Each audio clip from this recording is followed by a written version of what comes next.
Hey, how you doing? As you can see, I'm actually broadcasting from the house today, actually inside the little studio that I've set up. The reason for that is because the weather outside is really bad.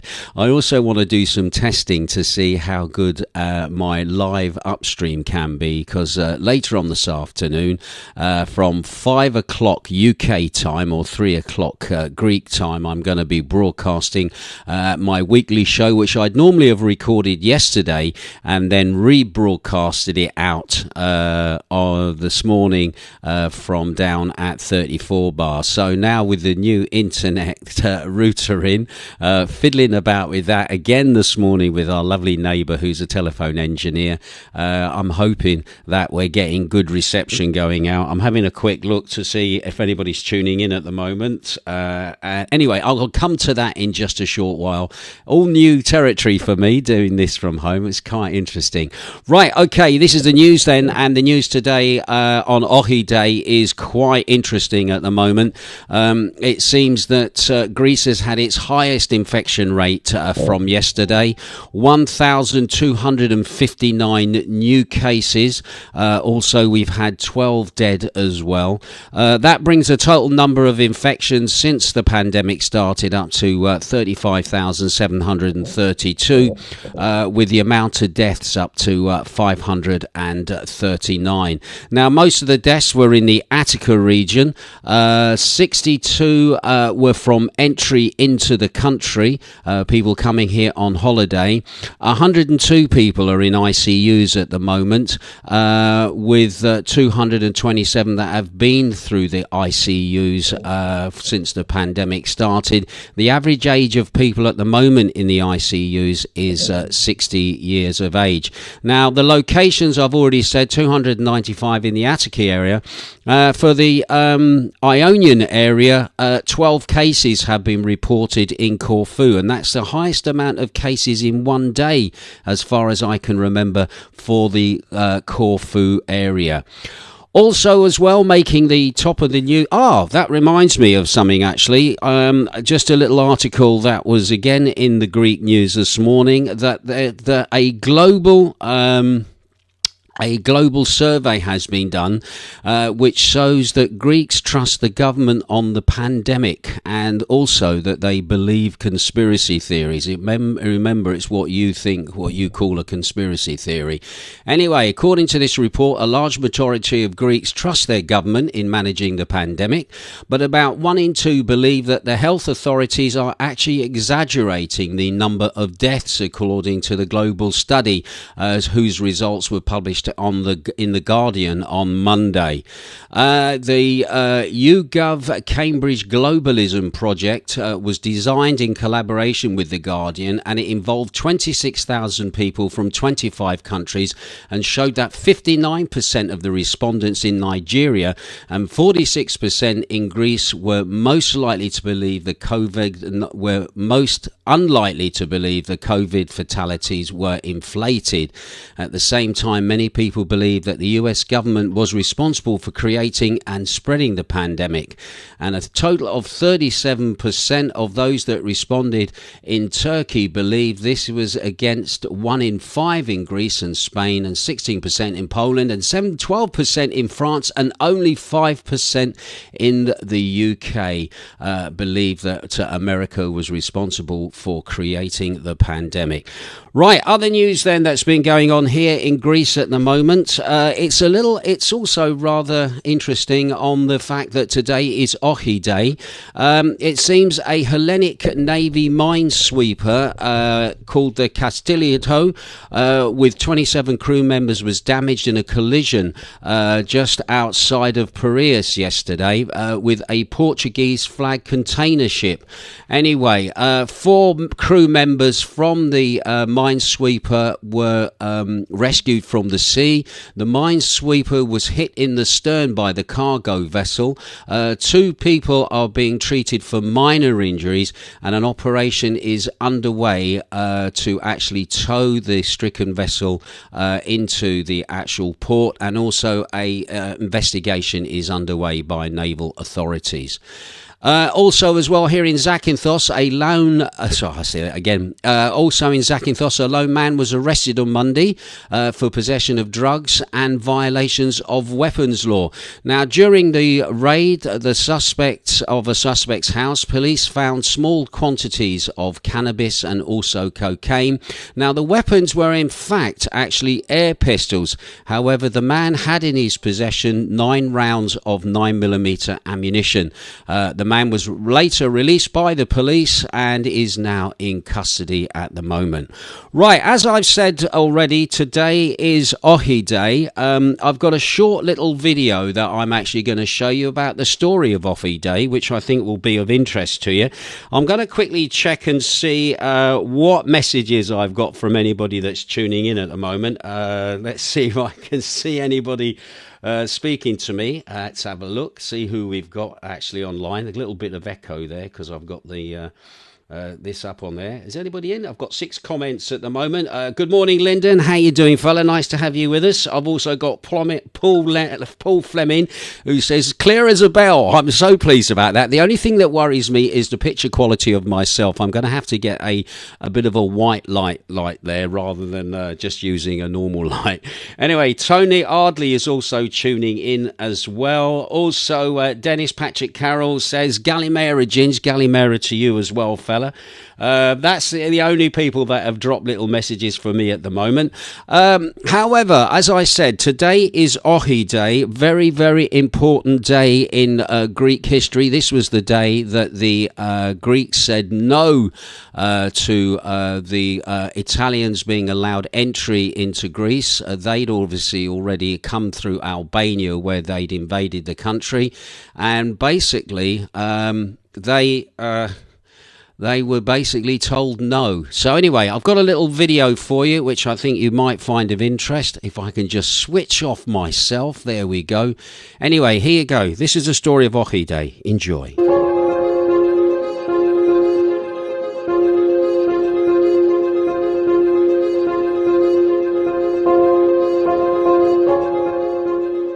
The purpose of all of these OXI Day activities is to keep America and the world from forgetting and to help put into perspective the virtual evil incarnate in World War II that these people here helped defeat. And we all can imagine what our worlds in post-World War II would have been like had this greatest generation not defeated the Axis forces.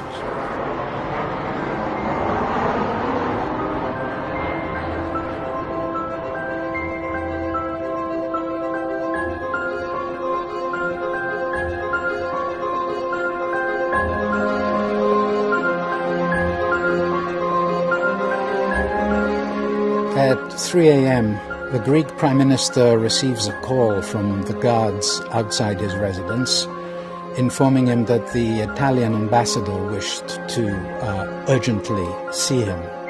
The Prime Minister got dressed very quickly. He received the ambassador in his living room.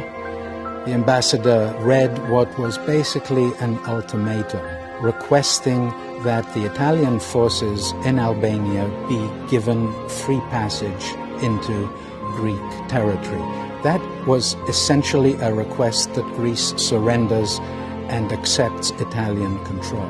The Greek Prime Minister considered this message and he said, "Ochi, no, this is going to be war."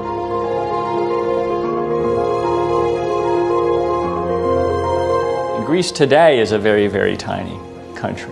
Think about the Greece of 1940, a very small country.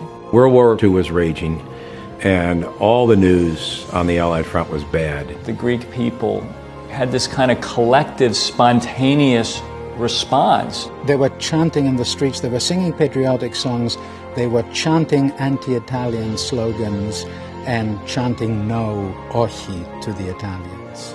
Within a few hours, they were crossing the Greek border.